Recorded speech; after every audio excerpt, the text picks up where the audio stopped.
hujik tawri mayam ji sidai da kariye unified command lok thokani ga na mantri da ansal ji ai di lai ni Manipur da mi lising kaya moi bu tambi ba ngamba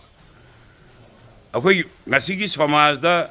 ngasi gi mantri wari ba ngasi gi chief minister wari ba ibngo viren gum tambi ba ngamba mi mayam le ja moi kawr mane they do not understand that moi bu tambi ba ngamba mi mayam samaj da lai ga chu hai ba mayam le ja moi kawr mane kale aduna I want to say, unified command, I go again. See, collegiate, I go. Magi aswaibal lay. Aduga unified command. Atopa mina pai redo lali. Unified command, Siri Virena Pairi, Council Minister na Pairi. Unified command na Sapchana. Tauri batabakto madai danga si Council Minister na. Sang apa sahi mayam sih itu aku ingat sih bahwa cabinet famdana ada unified command kari tahu riga aja mau monitor tahu tahu mayam tu am tu tahu na cabinet fam gani gaya na karai na karak fam magan nufi ML ga karai ya we na ada karai na fam tu lambi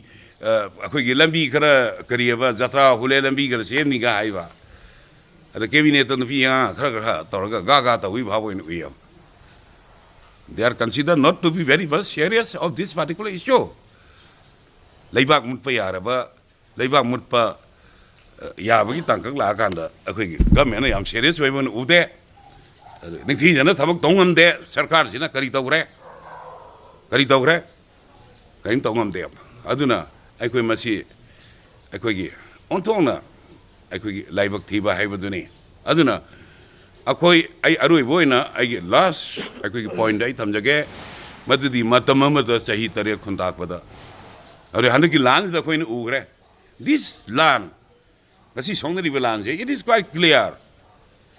si ethnic ani songna land ni akoi da amata tongja da aduga hari land si da akoi we have seen the signs shadows of ethnic cleansing and the genocide Maitai cleansing to Maitai genocide to Bugi. May a cloud of Kudam, 200 kilometers of Fangrena. Matamama to say Tere Kundakoda. Maitai genocide Tony. Maitai cleansing to Bugi Tabu Lakina. Maduda Matam to the Pan, burning Tomaya. Bramagi, Ninto Makon Kolagi Hingi. Magi Pam,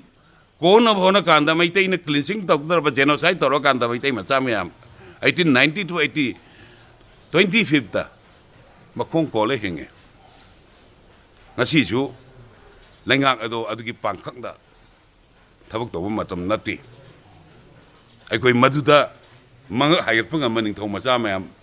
Maharaj Gambhir Singh mandar Singh mo popo dia aku ngasi ngaurim.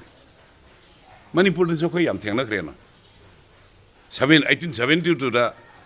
1970 tu dah Muhammad Ali Muddin si minister kanda Maharaj Jubraj Tikendra ji ki thangal jender ki mongom de lai gakane da baro jaga na yaro yaina Ali Muddin tawnen tawina kongyom ki kheba singda akoi ki memorial sane ha kan yaro yaina Ali Muddin dam na tawkina matam di council minister na akoi matam da arkeran bin pan kan da serau king da akoi laru bugi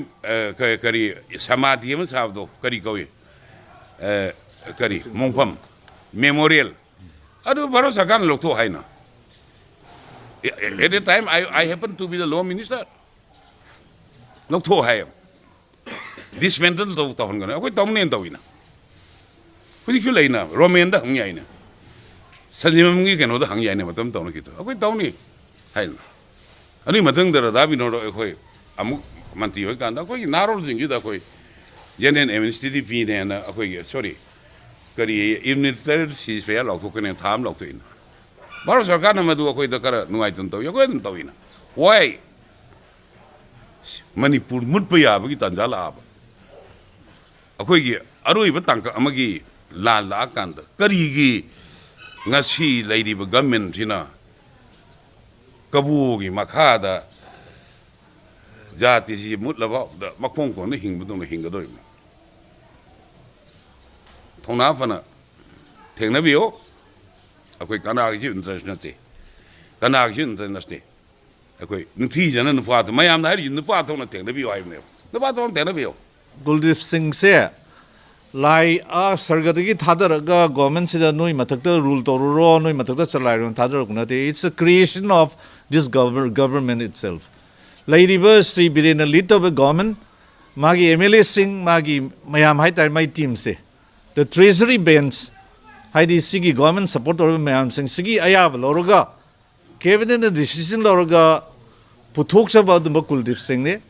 and see I'm clear briefly documents the loid lejaba poni aduga karigidamukta koi mera pai bi singda movement of juri ba haitai asi Manipur kai bi yaro movement of riba lan changiba sarkar na koi boundary defend to godaba sarkar na koi life mayam innocent life citizen mayam ma protect to godaba se tarukta badagi magi sasan haitabadagi sasan tarukta badagi tori mayam sing se masi kanjana ba hai tare masi changkel mayam sing hai tai masi mayam sing sida tanagi through no khangde asi ai da kaim tongam da se I as a chief minister I as a government leading the government head of the government ai ngasi kaim tongam da se masi kari gi noi da Guldeep Singh da unified command ge chairman pi gi na maram moina tawbane na sigi information am circulate rokdom tawe ba sida loina mak jam tawe see this is most unfortunate CS organization sing am ta ken tawbiyo please review your stand. Mera pai bi sing chat ke chal or kanda ya mislead to dum tai physics se aduma clarification se adu ground debate me am sing sa koi ta mo join lo clear ka high rank khaje ai repeat to zero aduna swai mafam se sigi wafam sima ai thamjaraga haymak ko honorable CM da urge to jage ke no da bevar kai batabak because CM I say ko lebak sigi ko keroni chief minister ni koi state CEO na bevadi kaining dia dubu Manipur miam da lali na hairam ni na ma landi se Manipur miam da hing sing doktor me demand sa me first of jike Manipur chief minister na unified command se man happen in the name of governor she thok pane hai se in the name of governor thok pane hai se she Mui ayab yarga under his authority, my cabinet ki makada masi order thok nati masidi center na I want to impose high budget center na si order thok si the state of nabagi say ma hing clarification to natragadi I quit a kalidi I quit the sense the authority mana samaito mayam the samaina unified command yaw dum maram with no kui Manipuri film see ori bane say Guldeep the soy bane na lahana wonari say masi am tawhi daba tawroi daba irresponsible oiba CM gi irresponsible oiba adumba action ne na du gi behavior ne koi lo du banga moiba aduma se ing sen kom train kali to Sri E Anand Singh Hare deputy secretary come assistant registered law Manipur Human Rights Commission so the PUC si makhas da sare na matham tak da ya duga state 1 para 1 2 3 4 5 the 5 the PUC it is submitted haiba that article 355 is not imposed government official canonico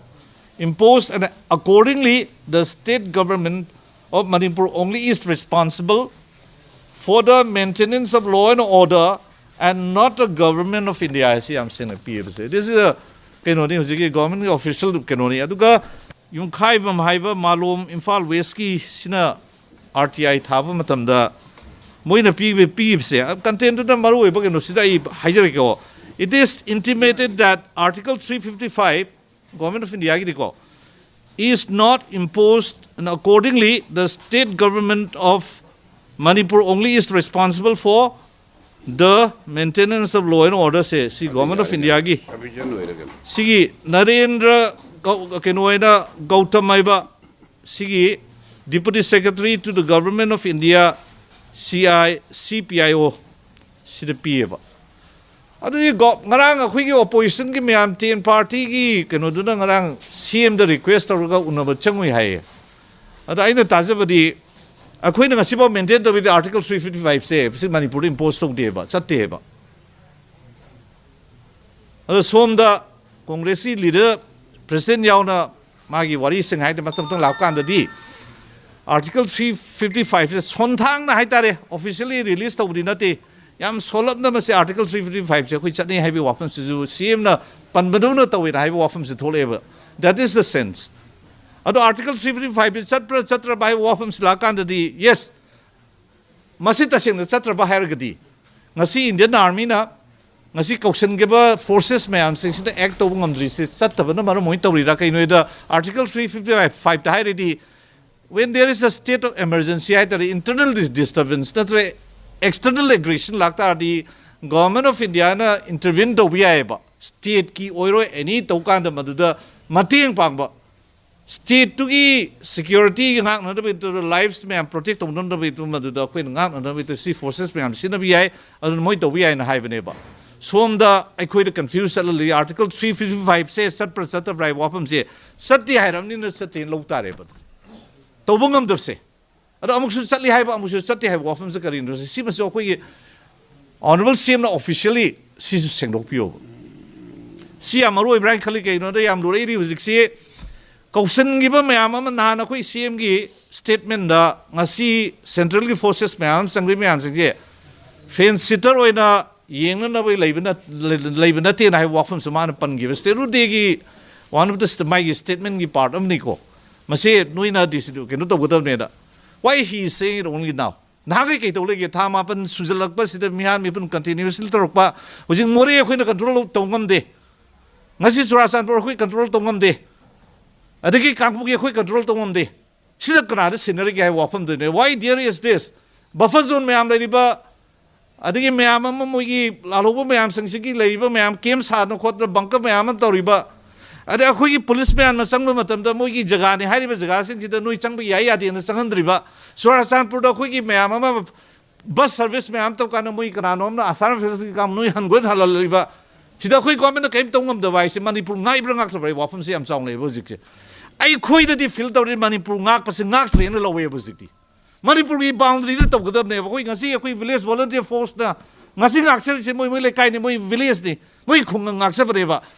madu ne Manipur ngak pari madu wi ono bi yaroi ba ngasi Manipur ngak kadab ni moi na te ngasi government ngak kadab ni Indian army na ngak kadab ni sifai me am sing the central labor paramilitary forces me am ngak kadab ni ngai brai ba